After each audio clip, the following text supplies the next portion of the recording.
Do you know someone who tried to write an offer on a home they were super excited about, but then they didn't get the home? They didn't win in a multiple offer situation?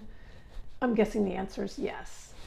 You don't want to be in that same situation. And if you don't want to be there, stick with me. We're going to go through 5 tips on how to write a strong offer in an extreme seller's market.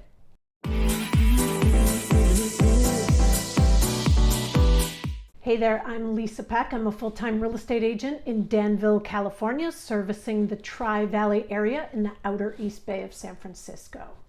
And what we're talking about today is 5 top tips to write a very strong offer in an extreme seller's market. We're going to break it down for you into 5 tips. I'm going to talk about myths. I'm going to talk about strategies. I'm going to talk about how to stand out. And I'm going to do it all for you right here.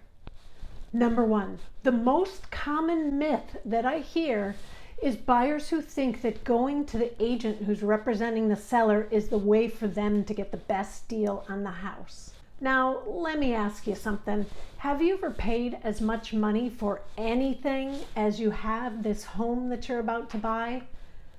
If the answer is no, then you probably want somebody who has a fiduciary responsibility to you to make sure that they give you all the information and arm you with all the tools so that you can provide the best offer to the seller without going over someplace that's uncomfortable for you. If that's a dollar amount, if that's a timing amount. It's really important for you to understand that when you have an agent who's representing just you and not the seller, that agent has a fiduciary responsibility to educate you so that you can make the best decision for yourself and your family, or maybe your investment. Now, National Association of Realtors states that if you're representing a buyer and a seller, it is mandatory that you share the exact same data with each party. So if that's the situation, then how can you really have a trusted advocate who's just got your back, whose fiduciary responsibility is to protect you in the decision that you're about to make on probably one of the most expensive things you've ever purchased in your lifetime? The number 2 biggest mistake that I see is when somebody decides, a buyer decides to make an offer for a home based upon a percentage of what another home sold for. In other words, this last home sold for 105% of asking price or 95% of asking price.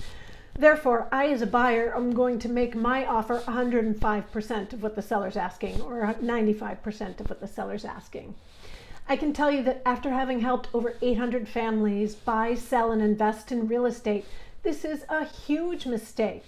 When you are doing that, you are essentially telling the seller that whatever it is they think that home is worth, you've decided ahead of time that they're correct in their analysis. Don't you want somebody to pull that information specifically for you? What if a seller overprices their property? What if a seller underprices their property? You cannot make an offer on a home based upon a certain percentage over asking or under asking price. In my 23 years of helping buyers, sellers, and investors realize their real estate goals, what I found is that a successful strategy to use for a buyer who's looking at a home that's going to sell in multiple offer is to find a way to stand out. And the only way to stand out is to contact the listing agent. Have your agent speak real estate language to the seller's agent to find out what it is that the seller's looking for. Maybe they've had a past experience, or maybe they've been burnt in the past, or maybe it is they're trying to do something with the sale of their property that otherwise wouldn't be possible.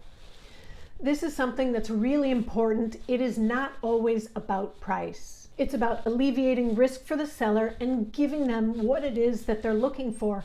For all you know, that could be exactly what it is that you're looking for. Okay, so being in a multiple offer situation can be incredibly stressful and sometimes even frustrating. Sometimes to the point where I have buyers who want to kind of sit this one out. They'll take a few months off. A tactic that I recommend in this situation: make sure that you sit down with your agent before you even start looking at homes. Go through the contract, understand the language, understand where your strengths and where your weaknesses are going to be when you go forward.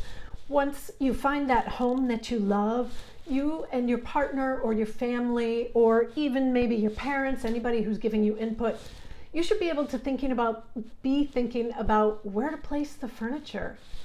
Do not start thinking about contract language and all the contingencies at that point. You should already have that well under your belt so that you're very confident and very comfortable moving forward. Okay, tip number five is to dispel the fear that many buyers have that there's so many offers they shouldn't even try. Or maybe they fear that the market's going to crash. Well, folks, let me tell you, if you look at the numbers, if you look at the Case-Shiller statistics, home values have done nothing but go up over time. So real estate is not a very short-term hold, but even relatively short-term holds, I've seen people make outstanding gains on their investments. So it's really important to understand the numbers, understand the neighborhood and where things are going in the neighborhood and where they've come from. My goal is to have my clients make the very best decision for themselves and their family. The value that you place on the property that you're about to buy is not always the same value that the appraiser is going to give it. It's not the same value that your competing buyers is going to give it. It may also not be the same value that the seller or the listing agent is going to give it. So make sure that you understand the value of the home to yourself and your family and your lifestyle. If there's anything that I can do to help you out and to help you learn how to win in a multiple offer situation in a strong seller's market, just reach out to me, 925-854-4799, or visit us at exploreeastbayhomes.com.